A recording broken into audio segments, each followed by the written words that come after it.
Hello students, I am Rajkumar. In the next chapter of Hornbill, class 11th, the portrait of a lady, I am going to teach you the remaining part of this essay या lesson. इसके पहले हम आपको बताए थे कि writer जब दूर चला जाता है तो उसकी दादी माँ उसको छोड़ने के लिए आती हैं। राइटर थोड़ा सा रिवीजन देखते हैं। राइटर कहता है कि उसकी दादी माँ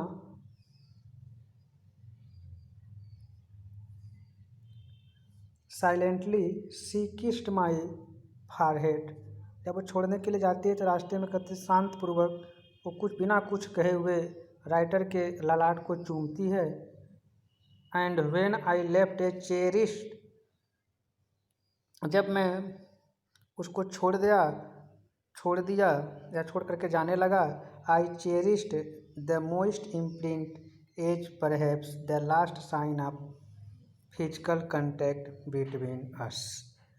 तो मुझे मन में लगा, अच्छा लगा कि एक नमी की छाप महसूस किया कि शायद ये हमारे और दादी के बीच में अंतिम शारीरिक संपर्क हो, या फिर मैं शायद दादी को देख न पाऊँ। तो नेक्स्ट स्टैंजा से हम शुरू करते हैं। But that was not so, लेकिन ऐसा नहीं था। ऐसा क्या नहीं था कि राइटर जो सोच रहा था कि शायद हम जब आएंगे तो दादी से मिल नहीं पाएंगे, तो ऐसा नहीं था। राइटर दादी से मिला। After 5 year I came back home, 5 साल के बाद मैं घर वापस आया। And was met by her at the station, और मैं उससे स्टेशन पर मिला। She did not look a day older, वो एक दिन भी ज़्यादा वृद्ध नहीं थी। She still had no time for words, उस समय भी वो कुछ नहीं कह रही थी। And while she clasped me in her arms, जब वो मुझको अपने बाजुओं में भरी, गले लगाई, I could hear her reciting her prayers, तब मैं उसके प्रार्थनाओं को जो उच्चारण कर रहे थे उसको मैं सुन सका। Even on the first day of my arrival, मेरे पहले दिन के आगमन पर भी, her happiest moments were with her sparrows, उसके सबसे प्रसन्न जो क्षण थे वो उस गौरैया के साथ थे। whom she fed longer and with previous rebuke, जिसको लंबे समय तक भोजन कराती थी।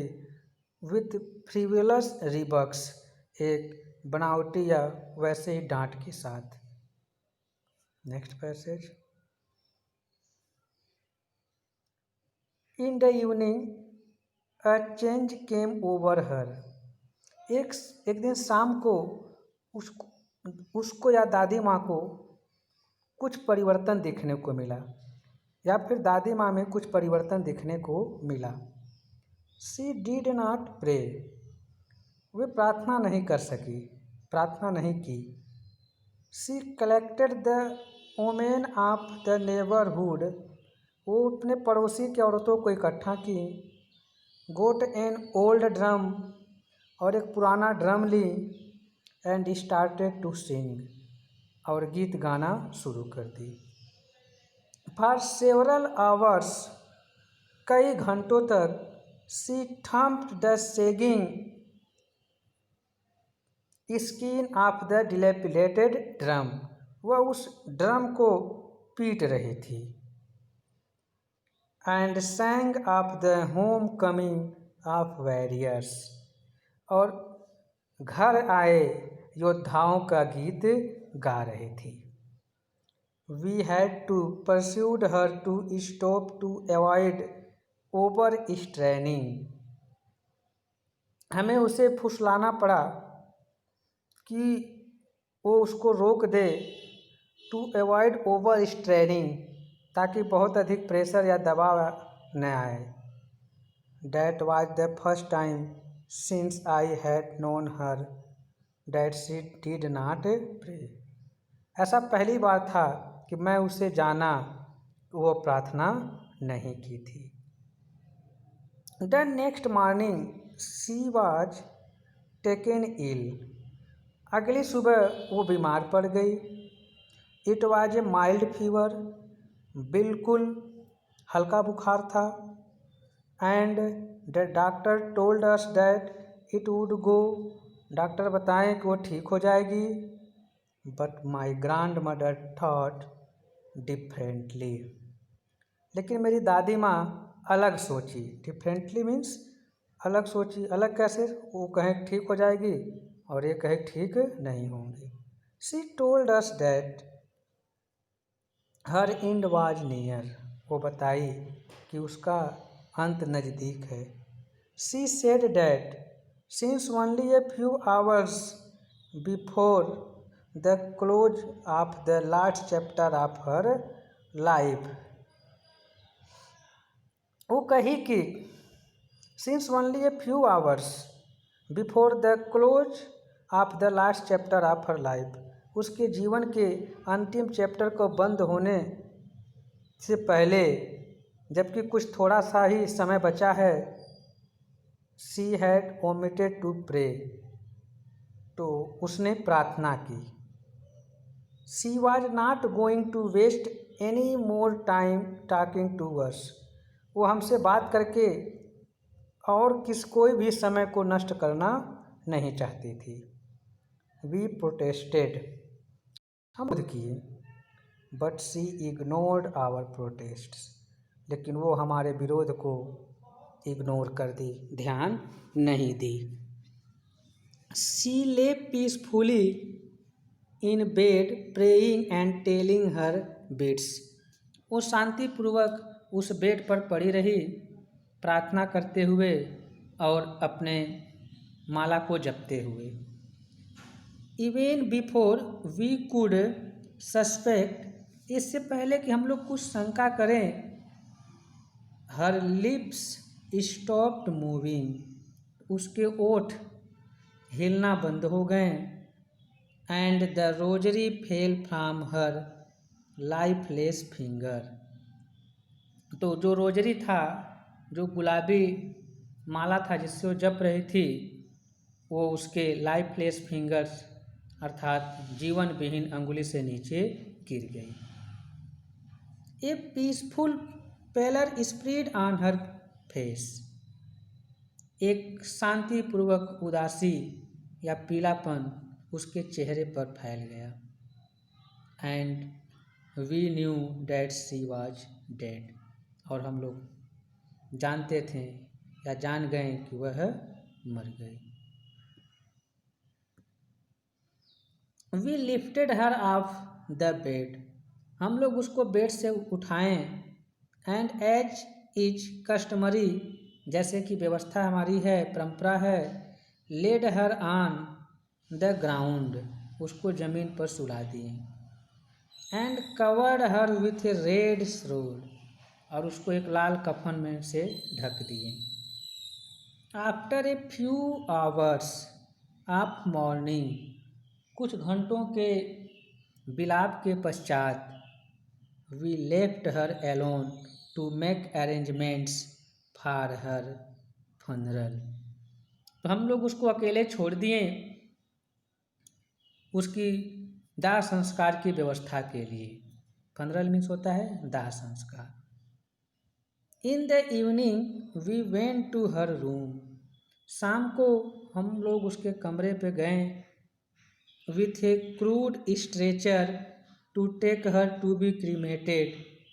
एक लकड़ी के स्ट्रेचर लाने के लिए उसको क्रीमेटेड किया जाए, उसको उस पर रखा जाए या दाह संस्कार करने के लिए. The sun was setting. सूर्यास्त हो रहा था. And had lit her room and बरामदा with a blaze of golden light. सुनहरे कलर के लाइट के प्रकाश से उसके कमरे और बरामदा को प्रकाशित किया गया. We stopped halfway in the courtyard. हम लोग आंगन में कुछ आधे रास्ते पर हम रुक गए। ऑल ओवर द बरामदा, पूरे बरामदा में, एंड इन हर रूम, और उसके कमरे में, right up to where she lay dead, बिल्कुल वहाँ जहाँ पर वो पड़ी हुई थी। Steep wrapped in the red shroud, बिल्कुल लाल रंग के कफन में जो पड़ी हुई थी। Thousands of sparrow set scatter on the floor,